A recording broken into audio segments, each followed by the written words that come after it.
between the European Green Deal and the European Gender Strategy.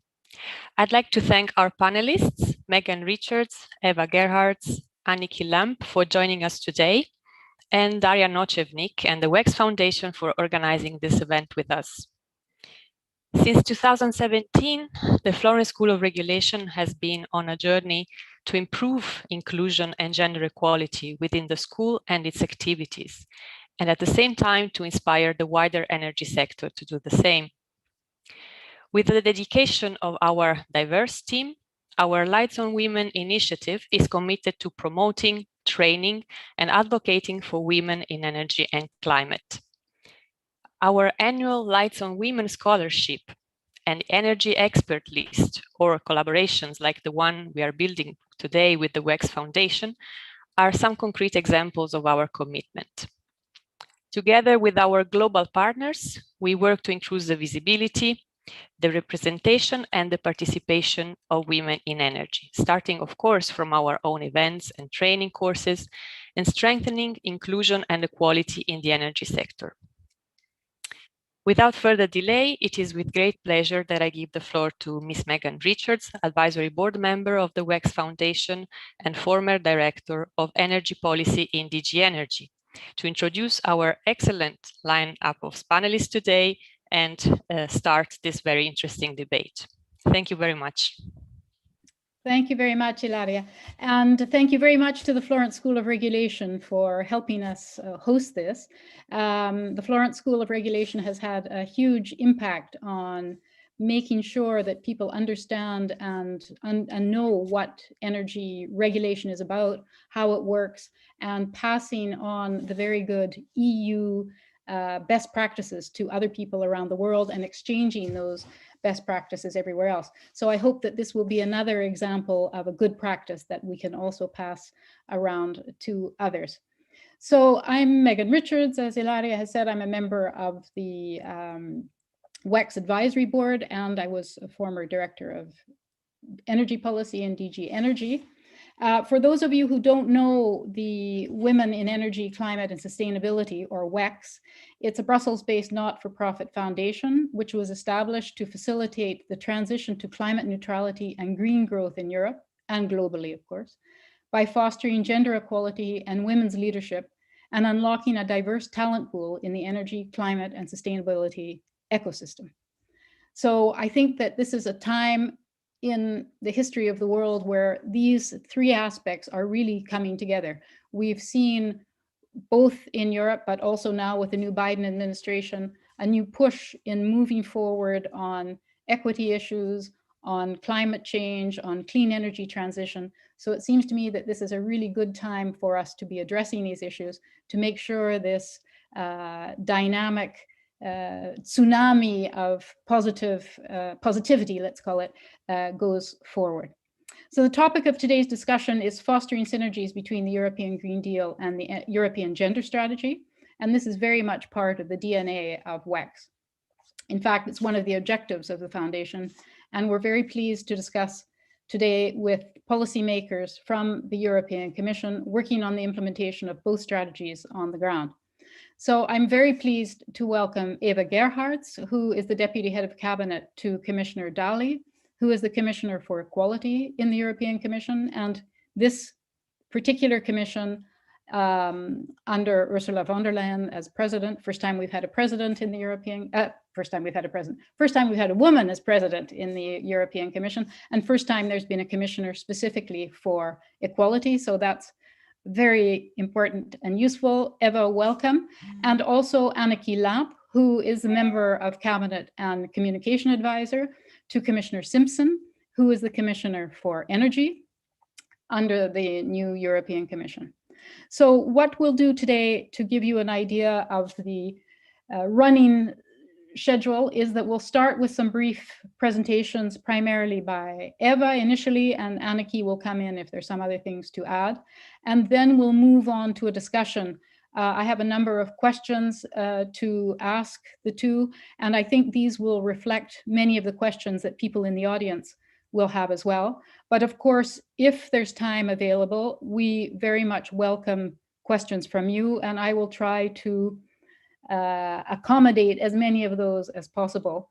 And you can ask those questions in the chat. So we're going to touch upon gender impact assessments for energy projects, the gender dimension of the EU clean energy legislation, the impact of COVID on women in particular, and the way in which the EU is supporting that, and of course, transatlantic cooperation on all of these issues. So now I'm going to hand over to Eva to start us off with a presentation. Eva, the floor is yours, and welcome. Thank you very much. I don't know if you can see me because my computer is frozen. I hope you can see and hear me, because for me the image at the moment doesn't move at all. You look is it fine. Okay for you? Look fine. Okay, good. Thank you very much. So I'm looking forward to have this conversation with you today, also because we are approaching International Women's Day in March. And I firmly believe that a more gender equal world will also be a greener world for everyone. And this time of last year, we were getting ready to present the first ever EU gender equality strategy, which laid out the main policy objectives and actions to help us make a quantum leap towards true gender equality by 2025. And the gender equality strategy is based on a dual approach. It combines targeted measures on equality together with strengthened gender mainstreaming. What does that mean? The Commission will enhance gender mainstreaming by systematically including a gender perspective in all stages of policy design. That means whenever we have sectorial policies, we look into the question, what is the impact of this policy specifically on women, on the role of women? What does it mean for women employment? What does it mean for women pay or for women in education? You name it. So effective gender mainstreaming will not only lead to progress on the goal of gender equality, but it will also integrate a gender perspective in all EU policies and different policy fields in order to leverage their full potential. And this is especially true for the European Green Deal. This European Green Deal sets Europe on the pathway to becoming the first climate neutral continent by 2050. And this ambitious goal requires transforming the EU's economy and society. And we need, of course, women and men and girls and boys in all their diversity on board for this. And here I would like to highlight two examples on how gender equality and gender mainstreaming can help achieving this. First of all, we will need a transition on the job market. Jobs will be created in a number of so-called green economy, which means we are replacing the so-called brown economy, the coal and gas sectors, so the carbon intense sectors, by greener sectors, by sectors that produce energy and electricity and at the same time reducing CO2 emissions. And the fact is that in the old-fashioned energy sectors like coal and gas, we have a share of women of about 20 to 25%. But when we look at renewable energies or energy efficient sectors, the share of women is a lot higher. It's between 30 and 40%. It's not gender equal. There are still more men in these sectors working than women, but we have a higher share of women. And that also relates to the fact that women, when they make choices in their job selection, they like to work on sustainable topics. They like to work on actions that are good for the planet. And despite the large proportion of women having higher education qualifications, we still see that women are underrepresented in STEM education, so engineering, mathematics, IT as well. And that on average leads to having less women working in these sectors as well. And we believe that there's a clear case of mutual benefits for the green transition and gender equality.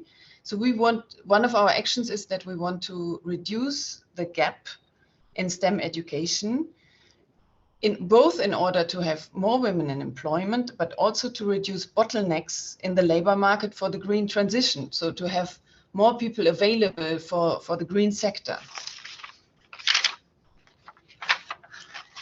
Secondly, gender mainstreaming can help to engage more citizens in climate action. The perception and behavior towards environmental problems of men and women are different. For example, we have studies showing that women are more concerned about the environment and are more likely to act on pro-environmental actions. There are also studies that show that there's a different approach to using public transport. We have more women using public transport around the world. That applies really in every country. That is, of course, due to two factors. One factor is the economic situation, that we still have a gender pay gap. So on average, women do not receive the same pay. On that links it is caused by various reasons. Not all of them are linked to discrimination, but the economic side is one reason why women tend to choose public transport. But the other reason is environmental behavior, to do something that is more environment friendly. And a third example, with regard, for example, to the external dimension of our climate policies, is the effect that climate change has on women and girls. For example, according to the United Nations, 80% of people who are displaced by climate change are women. And women often in developing countries are primary caregivers and providers of food and fuel, and that makes them more vulnerable to climate change, for example, when flooding or droughts occur. And then there's also the resource scarcity. So if, for example, the primary caregiver of a family has to walk longer to find water or to find fuel for fire making because of desertification, then they get at a higher risk of being assaulted, for example, and subject to violence. And globally, women are also more likely to experience poverty, and they have less socioeconomic power than men. And this is something that has to be taken into account also in our international climate politics. So I think these examples show how the Green Deal can be more successful by considering the gender perspective. And one way that the Commission will do this is through the European Climate Pact, which was launched in December last year, and I'm sure Anniki can say a little bit more about it. The Climate Pact provides a great opportunity to mainstream gender equality by looking to engage both men and women more effectively in climate action. And for this reason, one of the 6 values of the European Climate Pact is diversity and inclusiveness.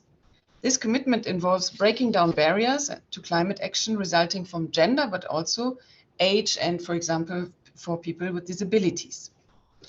This Climate Pact will strive for gender balance amongst its ambassadors and may consider data, which also has a gender dimension, on the consumption of polluting or sustainable products in the choice of solutions proposed and formulation of messages to citizens. The different situation of men and women will also be considered in the upcoming EU adaptation strategy. This strategy identifies how climate change might worsen existing inequalities and also identifies socioeconomic issues, poverty, and lack of education as elements related to climate vulnerability. Finally, we are trying to get reliable and complete data sources to support policymaking at the intersection of gender and climate change, and because we just simply don't have the data available now. And here, the European Institute of Gender Equality, EIGE, will provide research on key topics covered by the gender equality strategy, but it will also include the Green Deal. So I'm now looking forward to discuss with you how we can together emerge from this time of crisis and transition to a greener and more gender equal Europe. Thank you very much. Thank you very much, Eva. I'm glad you mentioned also the role of women in developing countries. Many of you participating in this will know, of course, that there are some 600 million Africans who don't have any access to electricity. And this very fact has an even more important impact on women and children, because it means they can't study after the sun goes down. Women have to use noxious fuels for cooking, etc. So I think many of you know about these issues. So I'm glad you raised that particular issue as well. And the European Commission, of course, in its development assistance support is also putting an emphasis on climate change and clean energy transition as well. Anniki, I don't know if you want to add any more to that or mention specifically the Climate Pact, or I leave it to you first and then we'll go on to questions and discussion. Thank you, Megan, and thank you, Eva, for this beautiful overview of what the Commission is already doing in the gender equality domain. Just a few reflections, maybe specifically from the energy side, how what Eva has just outlined affects us. And obviously our gender policy is a horizontal policy, so it tackles the entire society and the economy as a whole. It pushes for pay equality, it pushes for equal access, it pushes for smashing the glass ceiling. And we in the energy sector, of course, will also benefit from that. And we know that we need it because Eva mentioned the numbers as well. The women employed in the energy sector are barely above 20% of the entire workforce. So clearly, it is still one of those holdouts where the whole sector, with the exception of the greener part of it, is still rather male dominated. So obviously we need to address our own specific issues, but certainly if the whole context improves and if the whole context is more inspirational, this will help us in the energy sector as well. So every time a girl feels empowered or inspired to go and study engineering, we in the energy sector can potentially benefit from it. The other thing Eva mentioned as well is the gender mainstreaming, and the strategy has really cemented that. And again, this is something that should happen in every field, but I think we perhaps, and other sectors where the gender impact is not so obvious, benefit even more than the others. Let's say in social policy, everybody understands and kind of intuitively realizes that obviously there is a gender aspect, and people get it without really being forced to think about it. But in energy policy, these implications are often not quite as obvious as in some other fields. And you need to do some data gathering and some digging to see how policy action affects reality. And it is, of course, in a slightly different context, a different topic, but I read last year Ibram Kendi's book on how to be anti-racist. And I was struck by his main tenet, where he says that it's not enough for our policies to just not be racist. They also have to be actively anti-racist. And I found this concept extremely useful to kind of also conceptualize what we are trying to do. So not just not to do further harm, but actively see how we can improve things through all our policies, including energy. And we may not always be able to do it with every policy, but I think this should be the mindset that we have and the way we approach things, to kind of challenge ourselves a little bit as well, to think about those things. And finally, an even more philosophical point, if you allow. I mean, we are in the moment of transformation and transition with the Green Deal. And every time we've had an energy revolution, this has meant massive change for the entire society, be it from moving from wood to fossil fuels, or inventing the steam engine or electricity. It has meant profound social change. And I think when it comes to really big structural shifts, it is actually easier rather than more difficult to try to change several things at the same time, rather than try to change one thing and then wait for an entire generation and then try to address another big thing and try to shift the thinking. And I think in terms of a value space, people who consider environment, the Green Deal, the climate change an important issue, often also consider equality a very important issue. And I think these things reinforce each other and give us an opportunity to really change things in a profound way, build something that is going to be more equal, greener, and better for everyone. So that's my reflection on Eva's excellent presentation. Thank you, Anniki. Also very useful to have your additional comments. And I like very much your argument, and you're absolutely right that it's not just enough to be not a racist or not anti-women or not whatever is bad. It's also important to push them and support them and drive forward. And so I want to start with a first question on that point, which is really about where the synergies are between the European Green Deal and the EU's first ever gender equality strategy. And particularly, how will the EU help to support this, push it forward? Where and how will the money come from? And what is the EU going to do to push these forward? Eva, I thought...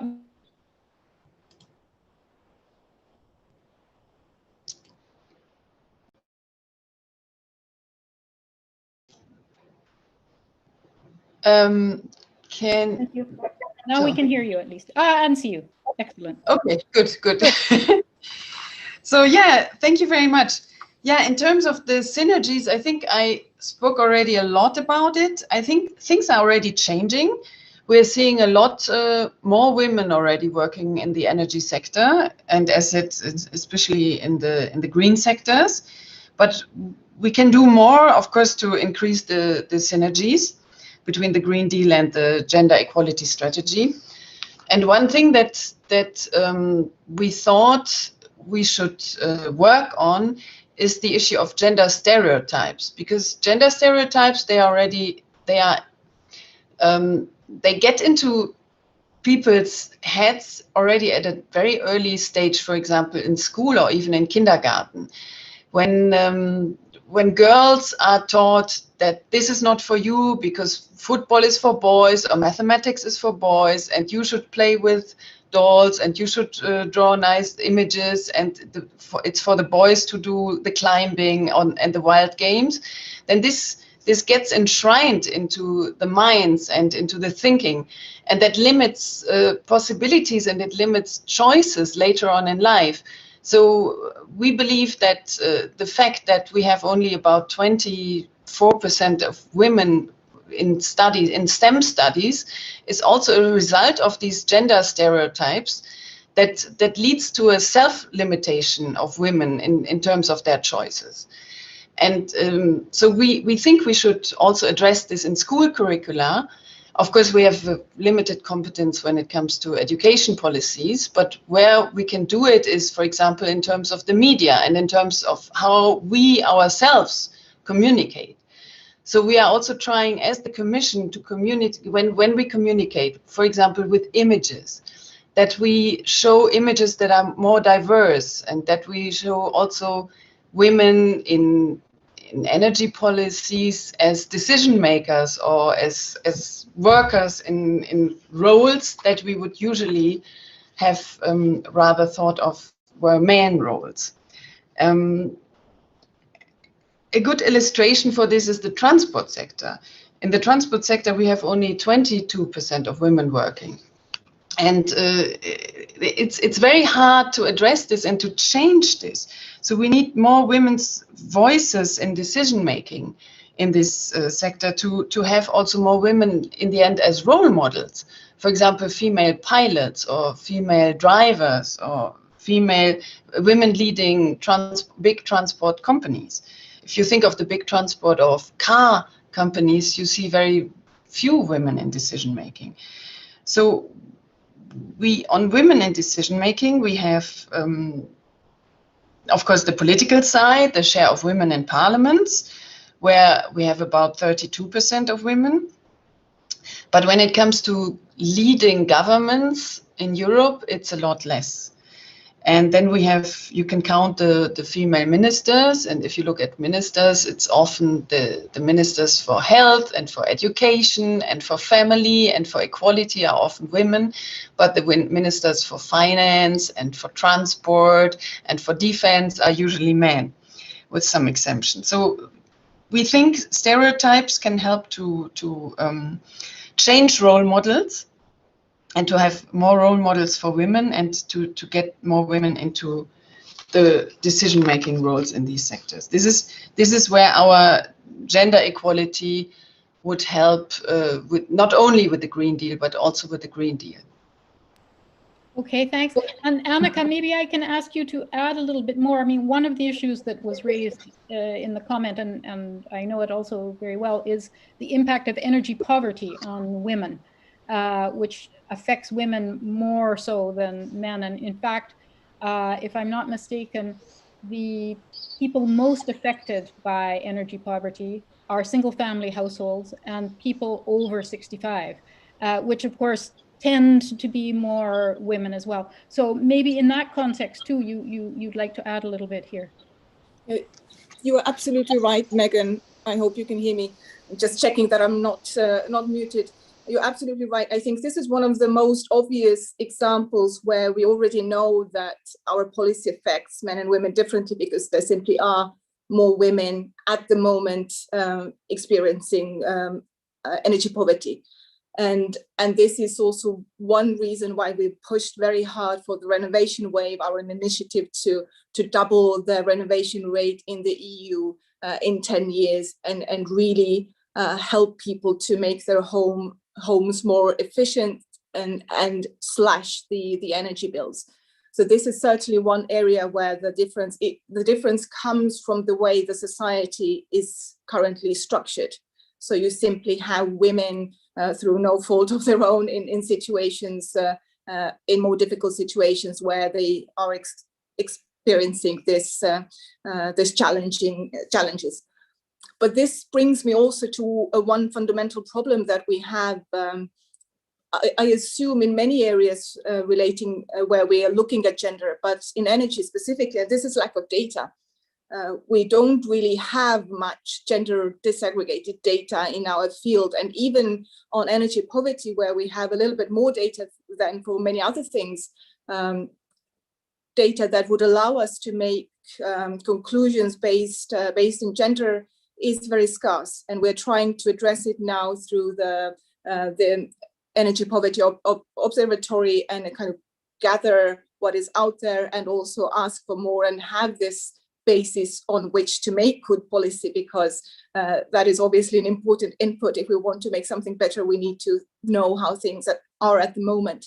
But otherwise, I feel there is a huge data gap, and this is something that we need to address. And perhaps coming very quickly back to what Eva said, in general, I think she already addressed these overlaps that we have between the gender domain and the energy domain, and where we come together and how it's beneficial. But I very much agree on the stereotypes as well. It's obviously one of those bigger underlying issues that women are seen in a way that is not really conducive to them starting a career in engineering or something similar, and that you don't have too many women in the leadership. But I wanted also to remind us kind of to not get too gloomy, that we are today in a situation in the EU where we have a female energy commissioner, we have a female director general in DG Ener, and we are all working under the leadership of the first ever female commission president. So there has been progress, and I like to say that nothing empowers like actually having some power. And when you have women in those really important powerful positions, it will be increasingly more difficult to deny or to claim that women are just not suited to power, they're not interested, they cannot handle it, they are not cut out for it, if everyone's lived experience tells you otherwise. So it will change how we see things and perceive things in a fundamental way, I believe. Thank you very much. So as you have said also, and I think this is a very important point too, that we have to really transform things. We talk about the clean energy transition. We have to transform the world to make things better. The European Union, as most of you participating will probably know, began as the European Coal and Steel Community.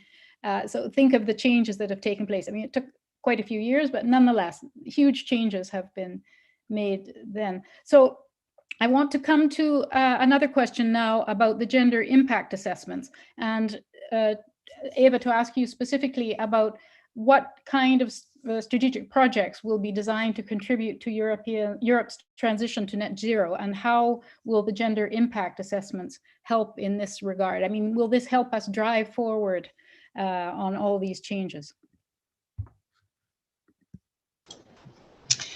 Yes, thank you, Megan. Gender impact assessments, they are doing exactly what we have not done before, which is what you and Anniki mentioned earlier, saying simply that policies are gender blind. That was the response that we got 10 years ago. Yeah, but why do we need gender impact assessments? Our policies are gender blind. So we're not making policies for men. We're not making policies for women. They are for everyone. And therefore, they treat people equal.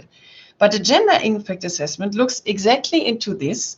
It looks exactly into the question whether a certain policy makes the situation of women or men better or worse. And the aim is to avoid that already at the design stage, that our policies neglect existing gender inequalities, or can also be male inequalities, in the economic, political, or social sector. And foreseeing the impact on gender equality of strategic projects for the transition to net zero would be, for us, the first step to develop climate and energy policies that contribute to gender equality rather than reinforcing inequalities. In addition, these gender impact assessments should also contribute to making better climate and energy policy and legislation. If climate change policies are not targeted at all relevant beneficiaries or all relevant consumers, they are less likely to address the different needs of society. They therefore do not lead to efficient outcomes and do not bring benefits to women and men on an equal basis. We also think that it's important to have a gender equality perspective in the EU budget in order to make meaningful progress on gender equality. You know that end of last year, the 2021 to 2027 multi-annual financial framework was adopted, and this will be the major tool for promoting gender equality also in the financial area in terms of budget. So we are looking into the question whether EU funds benefit both women and men at the same time. The Commission is also developing a gender equality tracking methodology, and this will improve the way gender considerations are included in the budget process and will further increase the contribution that policy design makes and the resource allocation to gender equality objectives. And the last thing I would like to mention here is that we are also promoting gender equality through the European semester framework, which is a great tool to ensure that gender equality is addressed also in the member states. So we are assessing the country reports, and when the Commission has the feeling that some policies benefit rather one gender, we can remark that and ask the member states for improving. And this can, in some cases, and I've seen many of these cases, result in country-specific recommendations to the member states. And gender equality is, of course, also a key principle of the European Pillar of Social Rights. And I stop here. I hope you could hear me because my screen is again frozen. Don't worry, we hear you and see you very well. Thank you very much, Eva. I just wanted to move a little bit further on what you've raised, which is very useful, and on the European semester. And perhaps, Anniki, if you can tell us a little bit about the specific aspects of EU clean energy legislation, for example, energy efficiency requirements that have a particular impact on gender. But I would like you, if you can, to add a little bit about the national energy and climate plans that were a requirement under the governance regulation, and to the extent to which these also have to address gender-related issues.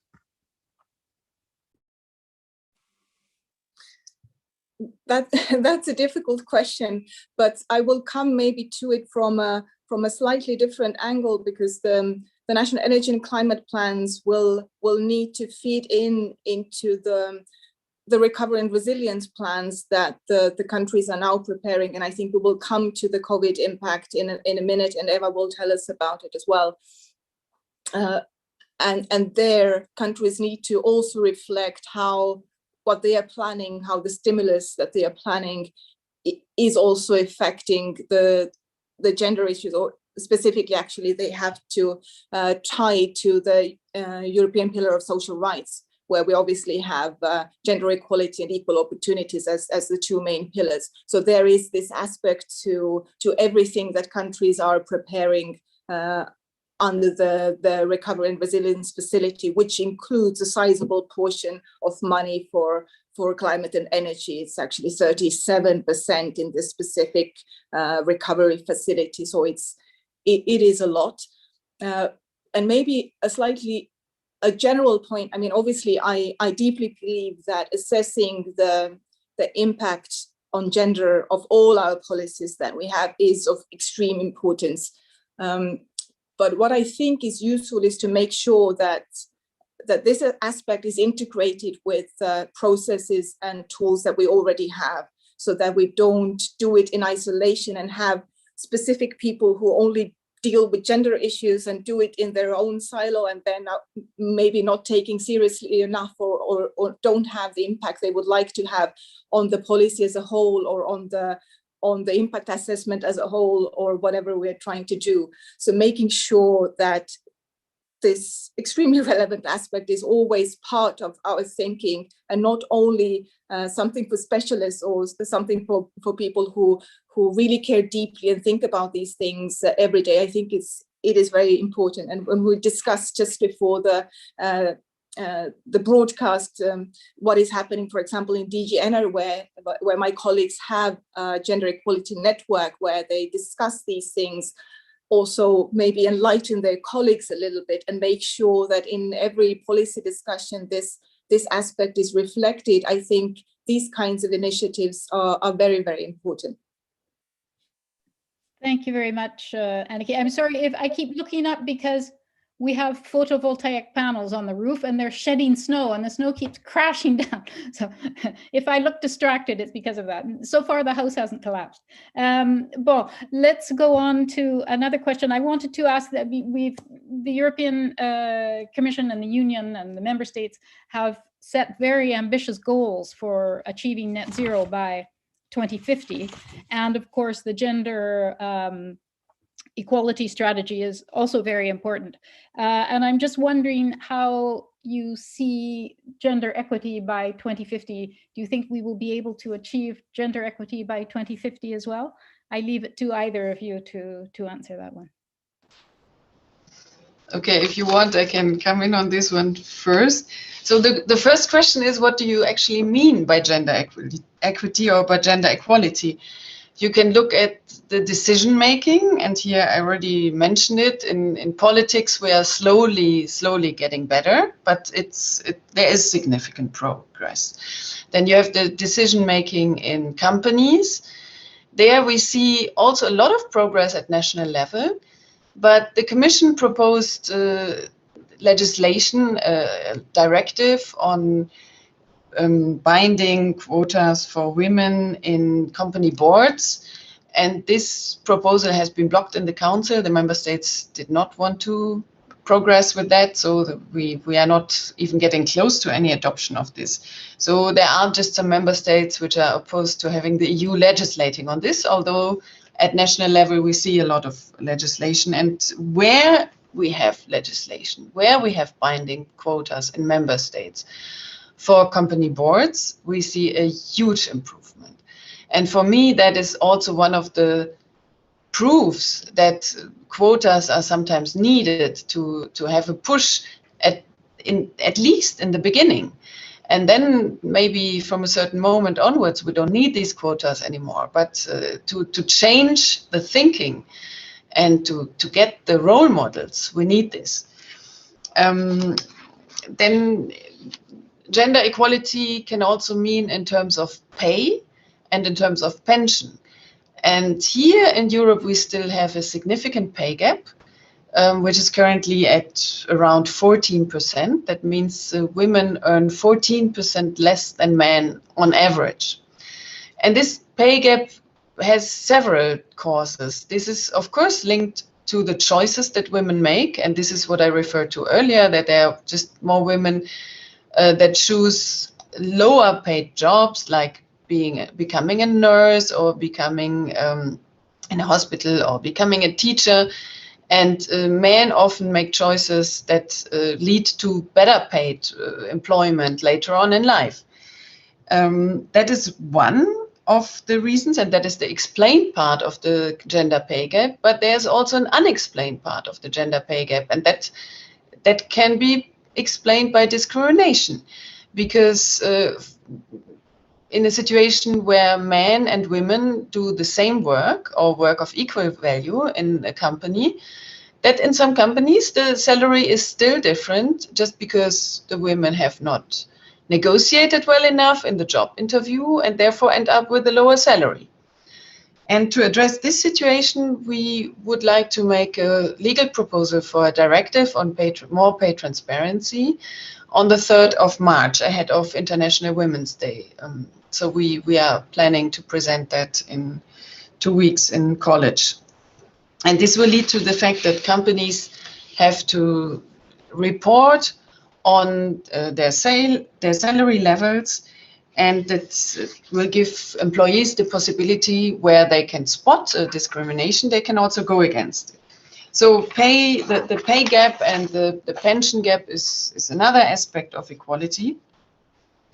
And then I'm coming to work-life balance. And here we are also not yet at an equal situation. We have still doing women doing the bulk of the unpaid care work at home, be it either for children or also for elderly people. Whenever it comes to unpaid care work, it's mostly women doing this work. And for this reason, we adopted 2 years ago the Work-Life Balance Directive, and that has the aim to guarantee more gender equality to bring in the labor market, to bring more women into paid employment, by also giving them the chance to somehow get more help at home.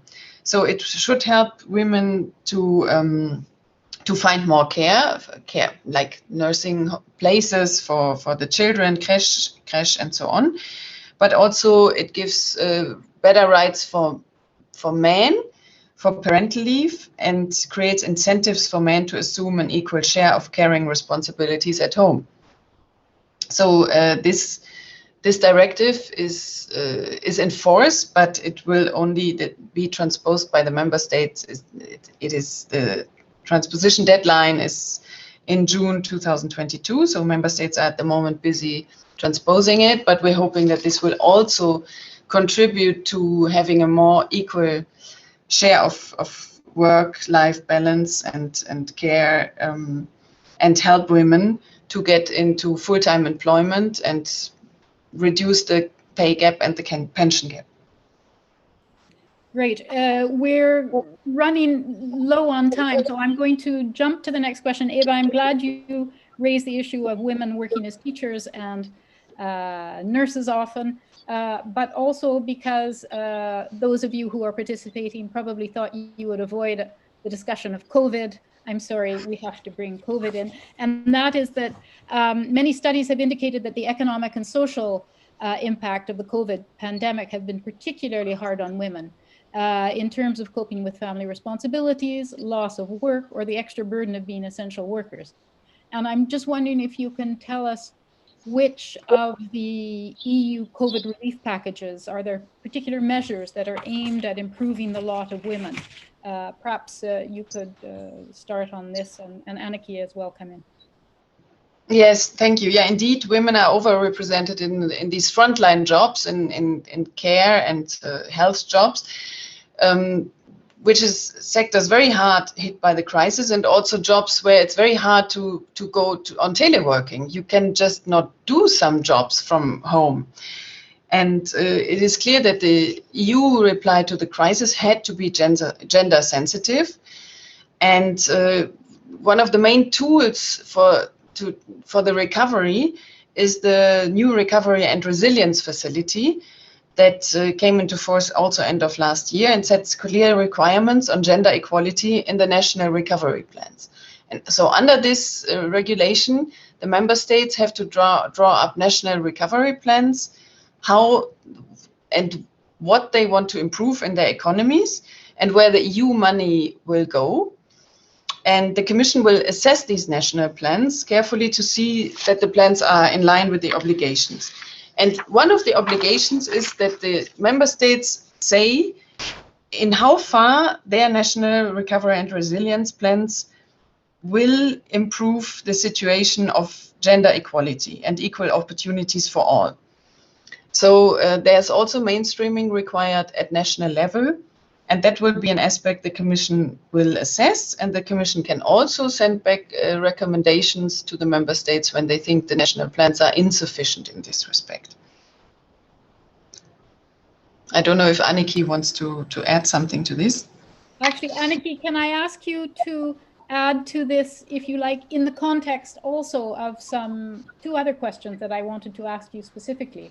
And I think because we're moving quite quickly through the time, we don't have as much time as we'd like.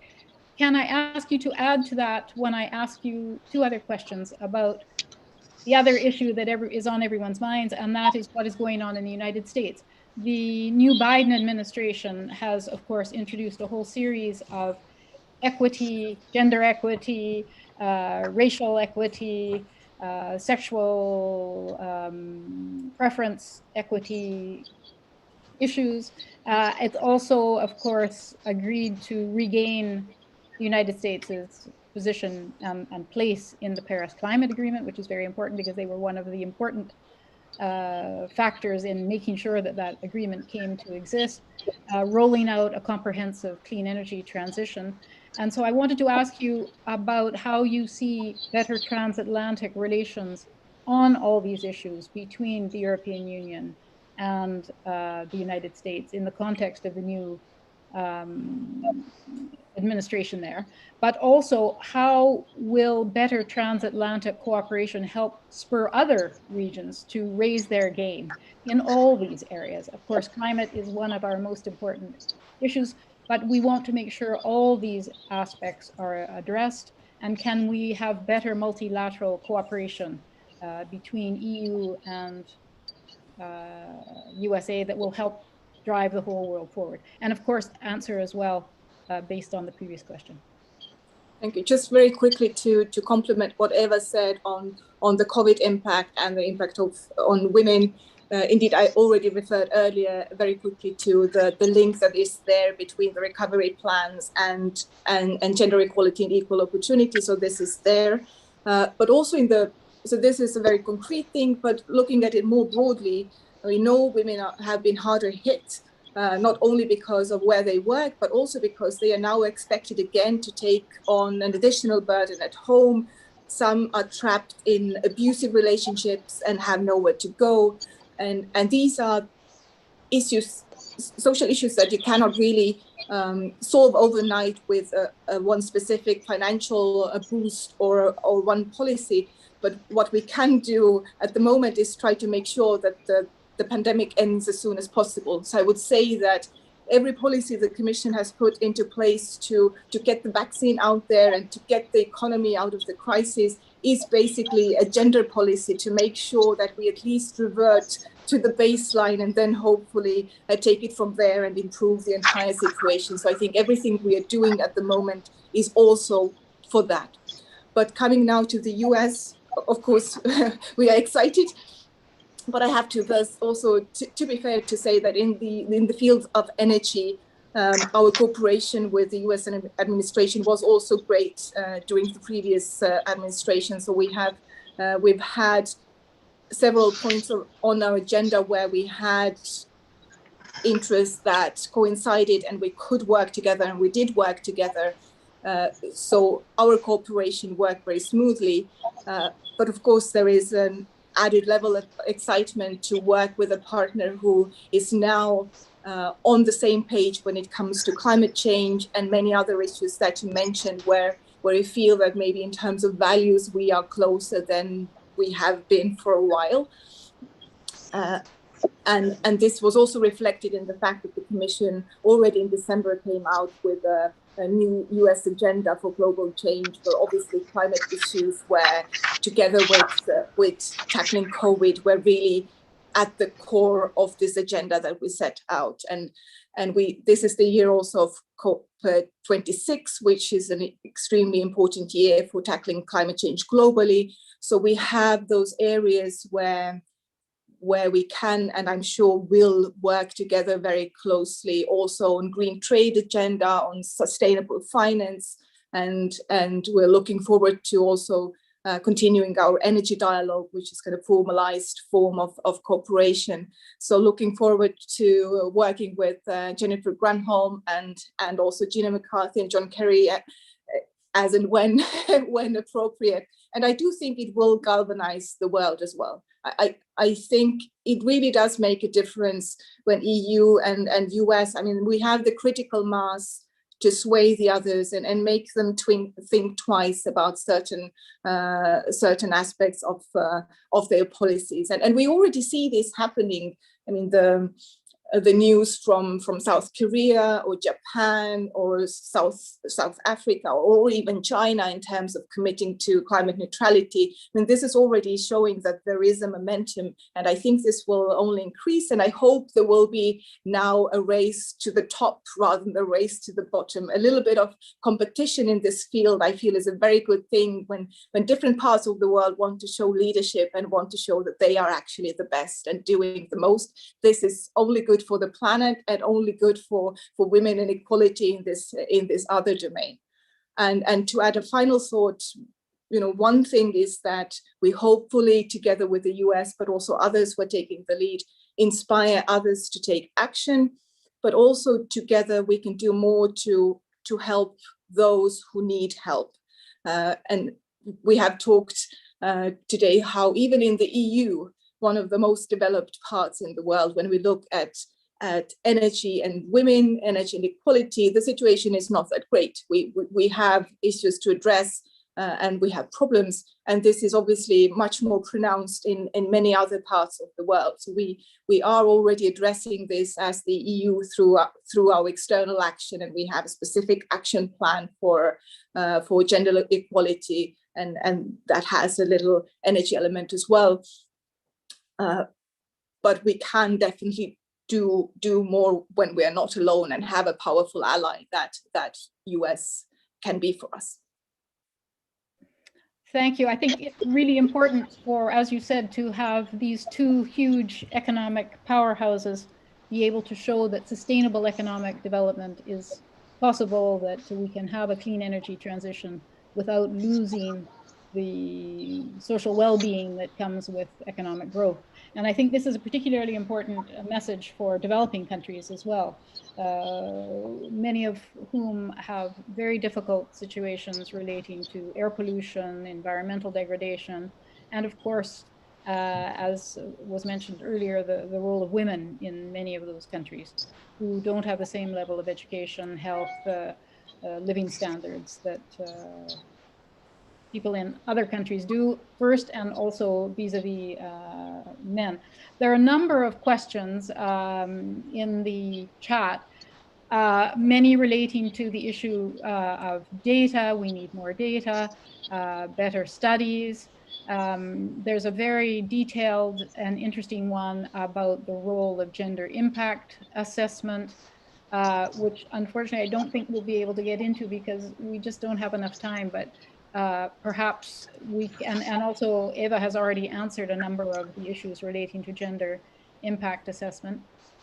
Some on the pay gap and the role of family coded jobs that are paid less in general, regardless of the level of education. That's another issue that's been raised here. But unfortunately, I don't think we'll be able to address all of them. I'm just raising them as issues that have been presented in the chat. I think we've addressed most of them. And of course, if you have some more detailed questions that you want to raise, by all means, reach out to the WEX Foundation or to the Florence School of Regulation. I'm sure they'll be able to answer some of your questions or be happy to pass on those questions to others. So I want to thank both Anneke Lamp from Commissioner Simpson's cabinet and Eva Gerhardts from Commissioner Dalli's cabinet. Thank you so much for being with us, providing such useful interventions. And now I want to pass over to Daria Noshevnik from the WEX Foundation based in Brussels. Daria, the floor is yours. Thank you very much, Megan, and a big thank you to you, Anneke, and Eva for this excellent debate. I think that the breadth and the depth of the Commission initiatives that we have heard about today demonstrate that gender dimension of Europe's transition to net zero is well recognized by the Commission, and the Commission is taking action. As Megan has mentioned at the very beginning, fostering synergies between the Green Deal and the European gender strategy is very much in the DNA of WECS, and it is one of the objectives of the foundation. Now, and our vision for Europe is that of a global leader in fighting climate change and a global champion in unlocking female talent and leadership potential in energy, climate, and sustainability space. So I think that this has been an excellent debate, and we have managed indeed to touch upon a plethora of questions from the specific elements of the Green Deal and the relevant initiatives spanning from the climate plan to the new version of the Recovery and Resilience package, and how the Commission is working on fostering, taking the opportunity that is currently presented by the new green growth agenda to build those synergies and unlock the female leadership and talent in Europe. So a big thank you to all of you, to our speakers, a big thank you to our audience for your active participation. We took note of your questions, and we will make sure that we analyze them. We will come back to you either individually, and we will definitely factor them in our next events. I would like to say a special thank you to Jessica Dubowski, who is leading the Lights on Women initiative of the Florence School of Regulation, our partner with whom this event would not have been possible. A big thank you to you, Jessica, and of course, Ilaria, for your support. And on the occasion of today's event, I'm also very pleased to announce the launch of our joint WECS and FSR Lights on Women article series. So this article series will be dedicated to Europe's energy transition and climate diplomacy, and it will feature reflections on equality and diversity matters in our field. I invite you all to subscribe to our media channels to receive further updates.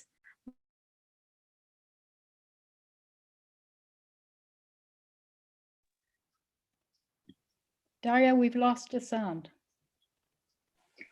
Maybe I can just step in and finish Daria's. As Daria was saying, we invite you to continue the conversation with us over social media. It's the beauty of it, I suppose, that we don't need to limit our discussions to just 1 hour. You can follow both FSR Energy on Twitter and LinkedIn, or look for the WEX Foundation on both of those social media channels. And please do stay tuned to the FSR Lights on Women and WEX Foundation article series that Daria just mentioned, where we will touch on all of the questions and points addressed in our discussion today. We will obviously factor in all of the really wonderful discussion points and questions that you posted in the chat.